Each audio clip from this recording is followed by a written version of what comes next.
Welcome to our channel. Today we how to subscribe to Firebase Performance Monitoring Alerts easy tutorial step by step clearly.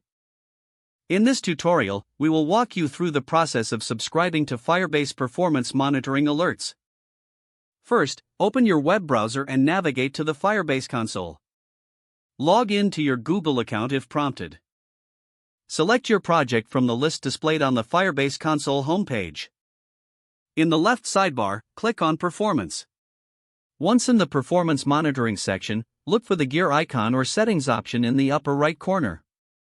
Click on the settings icon to access the configuration options. In the settings menu, locate the Alerts section. Here, you will find options to manage alerts for your project. Click on Create Alert to start setting up a new alert. Choose the type of metric you want to monitor, such as app start time or network response time. Specify the thresholds that will trigger an alert.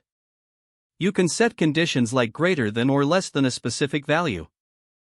Next, select how you would like to be notified. This could be through email, SMS, or a third-party service like Slack. If you choose email notifications, enter the email addresses of the recipients. For SMS alerts, follow the prompts to add phone numbers. Once you have configured your alert settings, review them to ensure accuracy. When you are satisfied, click the Save button to finalize your alert subscription. Firebase will confirm that your alert has been created successfully. You will now receive notifications according to the conditions you specified. That's it.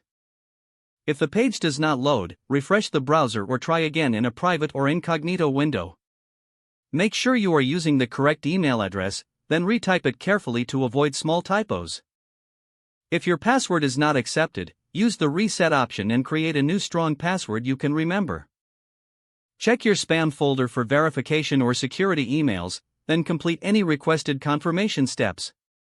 Enable two-factor authentication if available to improve account security and reduce unauthorized access risk. After signing in, review your profile details so your contact information and settings are accurate and current. If you see an error message, note it down and try again after restarting your device and internet connection. Don't forget to like this video and subscribe to our channel for more step-by-step tech guides.